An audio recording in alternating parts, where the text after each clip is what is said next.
والذين آمنوا من بعد وهاجروا وجاهدوا معكم فأولئك منكم وأولو الأرحام بعضهم أولى ببعض في كتاب الله إن الله بكل شيء عليم. سورۃ الانفال کی آیت نمبر 75 ہے. یہ سورہ انفال کی آخری آیت ہے. اس کے مضامین کا بیان ہو گیا تھا. ایک مضمون یہاں پر باقی ہے، اس کا ذکر، اس کا اشارہ میں نے کل عرض کیا تھا. والذین آمنوا من بعد، اور وہ لوگ جنہوں نے بعد میں جو لوگ ایمان لائے بعد میں، وہاجروا، اور ہجرت کی، وجاہدوا معکم، اور تمہارے ساتھ جہاد کیا. مراد صلح حدیبیہ کے بعد ہے. فاولئک منکم، ایسے لوگ بھی تم میں سے ہیں. تو یہ دوسرا درجہ صحابہ کا ہے، اور اس کے علاوہ تیسرا درجہ فتح مکہ کے بعد ہوتا ہے. اس کے بعد وَأُولُو الْأَرْحَامِ بَعْضُهُمْ أَوْلَىٰ بِبَعْضٍ فِي كِتَابِ اللَّهِ. اور اولو الارحام، اولو کہتے ہیں والے کو، اردو میں اولو کہتے ہیں والے کو، یعنی رشتے والا، یعنی تعلق والا. تو یہ والا جو ہے اس کو عربی میں کہتے ہیں اولو. تو اولو الارحام مطلب رحم والا، رحم رشتے کو کہتے ہیں. تو رشتے والا، رشتے داری والا، وہ اولو الارحام اور رشتے دار. بعضهم ان میں سے بعض اولا ببعض، یہ دوسروں سے زیادہ اولا ہے، یہ دوسروں سے زیادہ حقدار ہے. فی کتاب اللہ، اللہ کی کتاب میں. کیا مطلب ہے اس کا؟ بھی عرض کرتا ہوں. ان اللہ بکل شیء علیم، اور اللہ تعالیٰ ہر چیز پر کا علم رکھنے والے ہیں.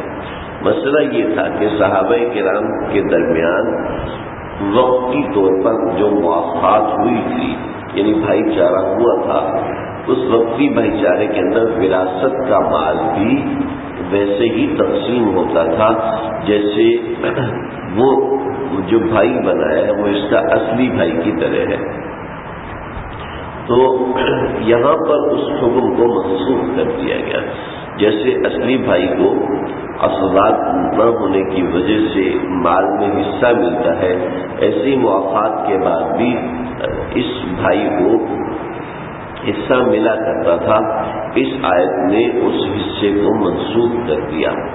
آپ صلی اللہ علیہ وسلم نے جو موافقات کروائی تھی تو ایک کو ایک کا بھائی بنایا اور وہ اس کے گھر میں رہنے لگا.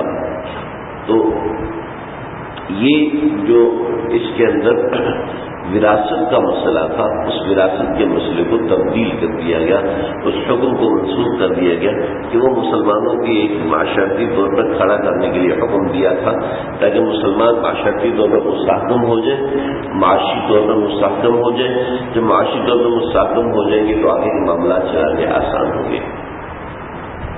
چنانچہ موافقات کے ساتھ یہ مسئلہ ہو گیا تھا. اس مسئلے کو یہاں پر منسوخ کر دیا کہ وہ اولو الارحام بعضهم اولی ببعض، کہ اولو الارحام یہ ایک دوسرے کے وارث ہیں، اس کے علاوہ دوسرے وارث نہیں ہیں. اس کو تھوڑی سی میں وضاحت کے ساتھ عرض کر دوں کہ جو رشتے دار ہوتے ہیں وہ 3 قسم کے رشتے دار ہوتے ہیں.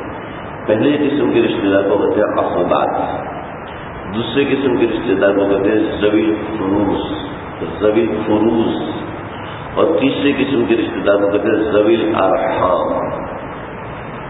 ان تینوں کو ملا کے ذوی الارحام کہہ دیتے ہیں. کبھی کبھی عصبہ مع ذوی الفروض بن جاتا ہے، اور کبھی کبھی ذوی الفروض مع العصبہ بن جاتا ہے. تو یہ تو علمی اصطلاحات ہیں، میں بھی وضاحت عرض کروں. رشتے داری 3 قسم کی ہوتی ہے. ایک عصبہ کے طور پر رشتے داری ہوتی ہے، ایک ذوی الفروض کی طرف سے رشتے داری ہوتی ہے، اور ایک ذوی الارحام کی طرف سے رشتے داری ہوتی ہے. تقسیم وراثت یہ اسلام کا ایک طرح امتیاز ہے. اسلام نے جو تقسیم وراثت کا ایک طریقہ کار دیا ہے ویسا طریقہ کار کسی کے پاس نہیں ہے. یہ بڑا مستحکم اور بڑا جامع قسم کا ہے. عصبات 4 قسم کے ہوتے ہیں. اس میں باپ بیٹا، یہ باپ بیٹا یہ عصبہ ہے.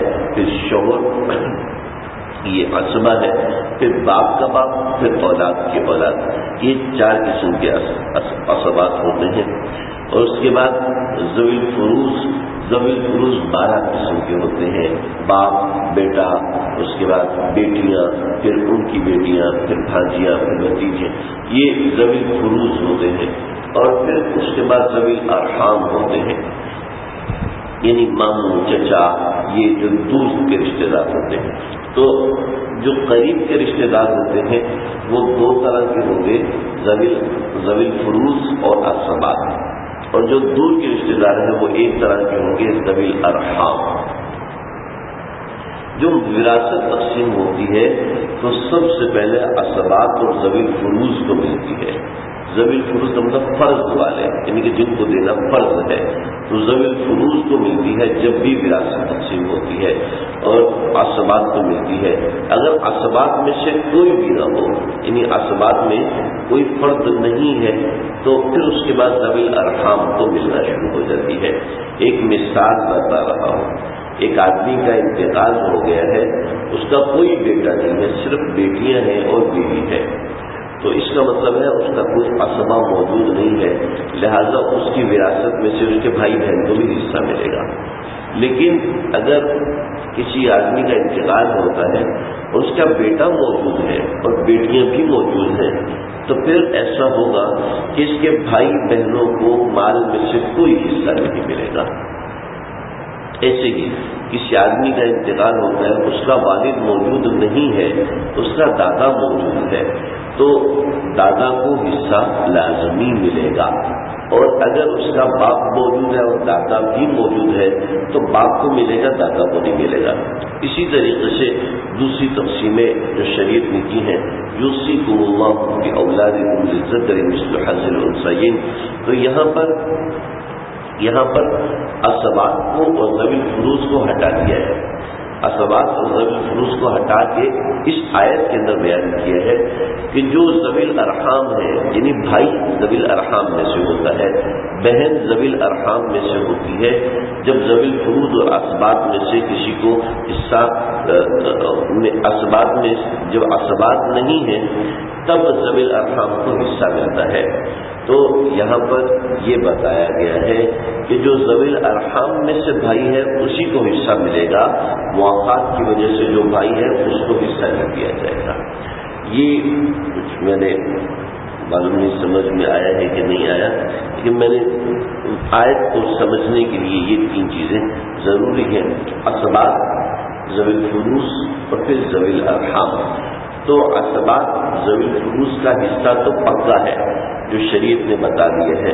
مواقعات کی وجہ سے یہ جو بھائی تھا، اس بھائی کو حصہ دیا جاتا تھا، تو فرمایا کہ ذوی الارحام کو حصہ دیا جائے گا، مواقعات والے بھائی کو حصہ نہیں دیا جائے گا. یہ مطلب ہے وَأُولُو الْأَرْحَامِ بَعْضُهُمْ أَوْلَىٰ بِبَعْضٍ فِي كِتَابِ اللَّهِ، کہ اولو الارحام کے جو لوگ ہیں وہ زیادہ حقدار ہیں اس وراثت کے اندر، نہ کہ دوسرے. مفسرین نے لکھا ہے کہ جو وراثت کا حصے کا حکم دیا گیا تھا کہ مواقعات والے بھائی کو بھی حصہ دیا جائے گا، وہ حکم اس آیت سے منسوخ ہو جاتا ہے. یہ آیت نمبر 75 یہاں پر مکمل ہوئی. اسی کے ساتھ ہماری سورہ انفال الحمدللہ آج یہاں پر مکمل ہو گئی ہے. انشاءاللہ آئندہ سورہ توبہ کا درس ہوگا. اللہ تعالیٰ سے